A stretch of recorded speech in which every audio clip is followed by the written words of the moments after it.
Climbing Coach Bradley here with a new video on endurance pulls. So our previous video was on strength, so I didn't have a timer or anything because I like to just wait until I feel good to pull really hard. But now that we're going to do some repeaters, there's probably going to be a point when you're pulling and you really just don't feel like doing it again, so it's nice to have a timer to tell you when to stop and tell you when to start. First thing that you're going to do is the same thing that you did in your strength pulls, which is your 100 jumping jacks, your squats to failure, and then your push-ups to failure to make sure you're warm.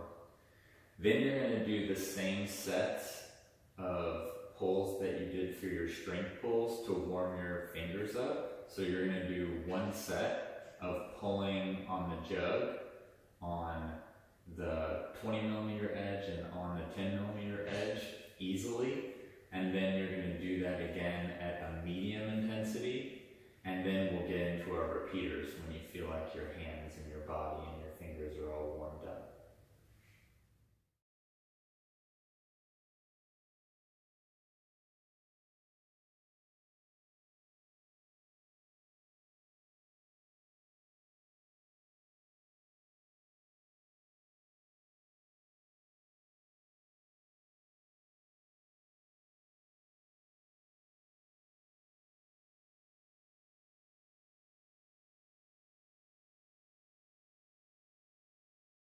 Okay, now that you're all warmed up and ready to go, we'll get into our repeater protocol. So what we're going to be running today is a 5-3-10, and this is what it looks like.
Okay.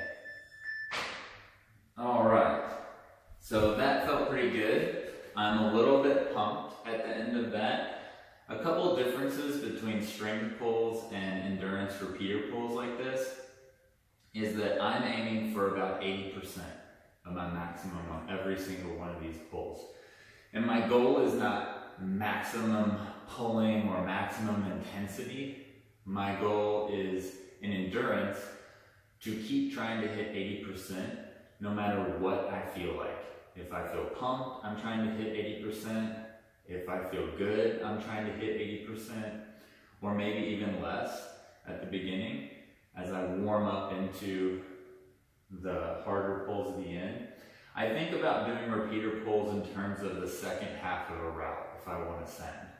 So at the beginning, I'm trying to control my grip and not pull really hard right off of the ground unless the moves require it. But typically, if the route is progressive, I'll grab the good holds easily, and then I'll really bear down on the bad holds. So I think about that when I'm doing my pulls. I'll have some easy pulls, and I'll think about regulating how much intensity I'm putting into each pull. And then as soon as the end starts coming, like pull 8, 9, 10, when I start to feel that difficulty, that little bit of pump, that discomfort, I like to then try to pull 85, 90, 95. Because that helps me in my brain realize that when things are starting to get hard, I need to answer that difficulty with more intensity from my part. I think oftentimes when things start to get hard, we either have fight or we have flight, right? So a lot of people, when they get really hard, they'll back off of things, take, fall, a lot of other things can happen. So through these repeaters, I'm not just training physically my body's ability to put many hard pulls in a row, but I'm thinking of progressively pulling harder, because as I get higher on a route or on a long boulder, things are going to get harder. So I need to mentally understand when things start to feel harder, I need to answer that with fight. And so I play around with some of that mental stuff when I'm doing these repeater pulls. I think that's some of the fun of doing it. And at the same time, you get more endurance in your form. So I hope this was helpful for everybody. If you would like to discuss further, like the differences between strength pulling and endurance pulling, or power, or any of these different topics in climbing and training, you can catch me on Facebook Live. You can check out Triangle Rock Club's Facebook Live to see the times that I'll be talking, but I'll be there to answer questions and go into programming more in depth. I hope this was helpful. Happy climbing!